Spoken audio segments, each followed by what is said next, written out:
If it's Wednesday, it's Humpday Hangover.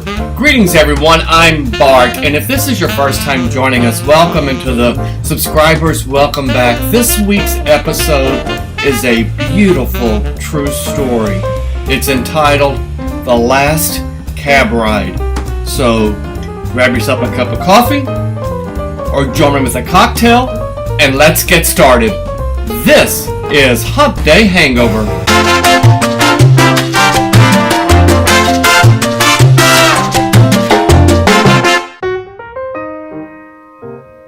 As I mentioned, today's episode, The Last Cab Ride, is a beautiful true story.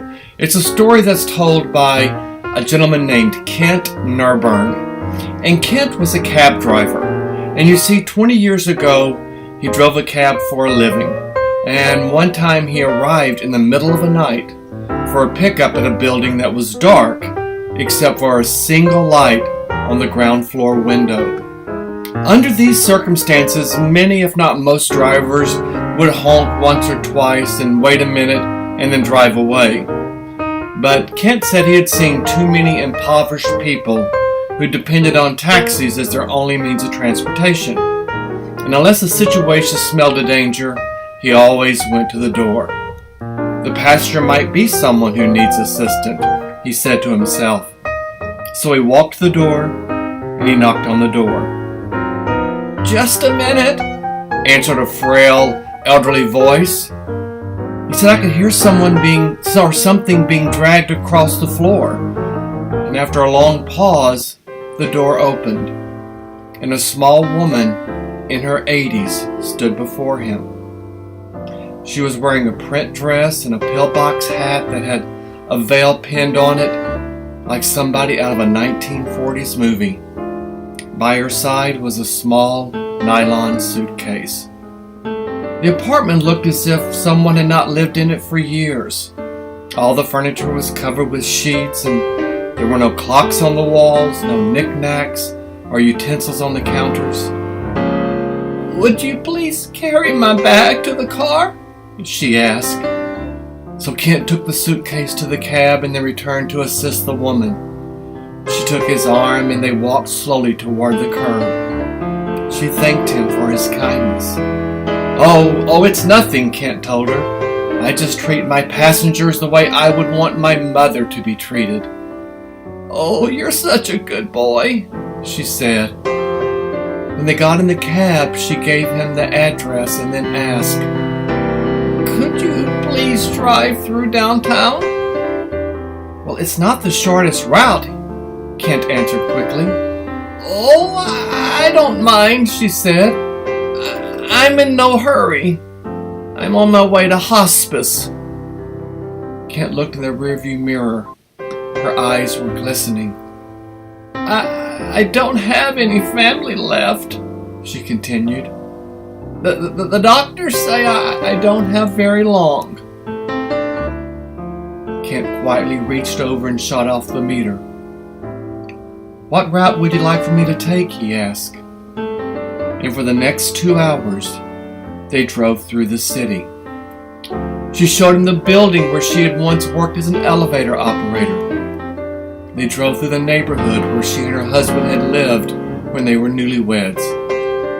She had him pull up in front of a furniture warehouse that once had been a ballroom where she had gone dancing as a girl. And sometimes she asked him to slow down in front of a particular building or corner and would sit and stare into the darkness, saying nothing. As the first hint of sun was creasing the horizon, she suddenly said, "I'm tired. Let's go now." So they drove in silence to the address she had given him. It was a low building like a small convalescent home with a driveway that passed under a portico. 2 orderlies came out as soon as it was pulled up, and they were very intent and careful, watching her every move.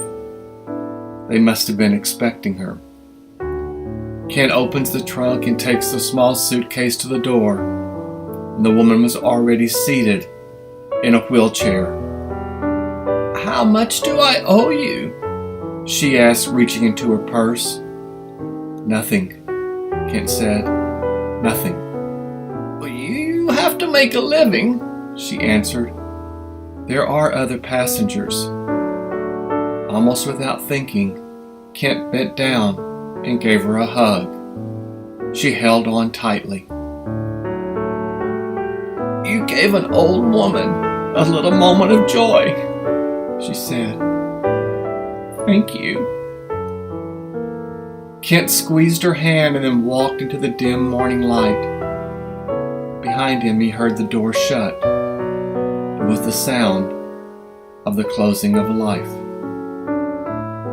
Kent didn't pick up any more passengers that shift.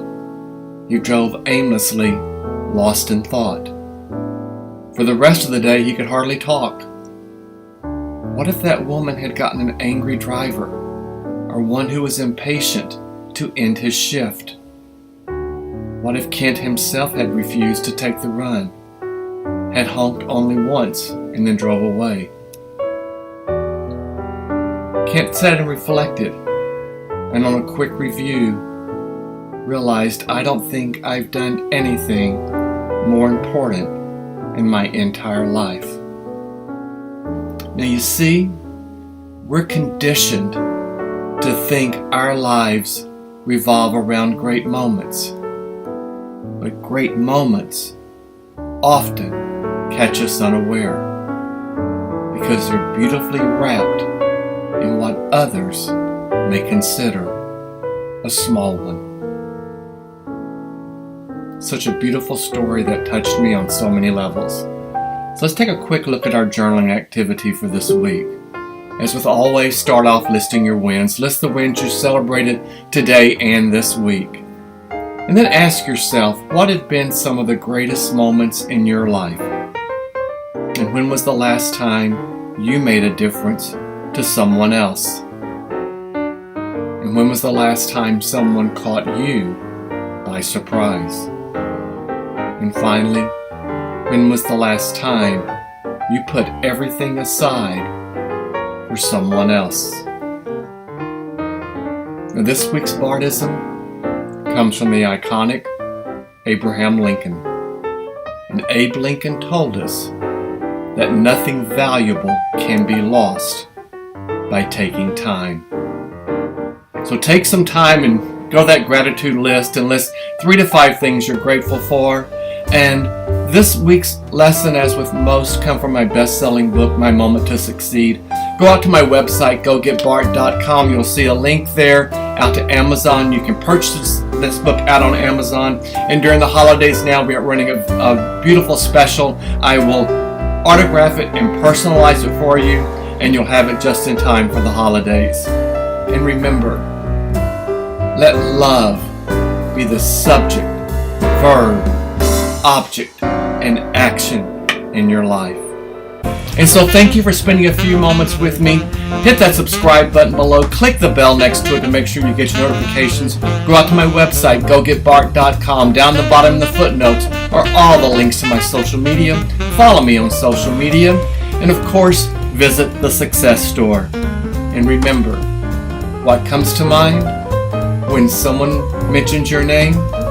That is your brand. So until next week, this has been Humpday Hangover. Ciao!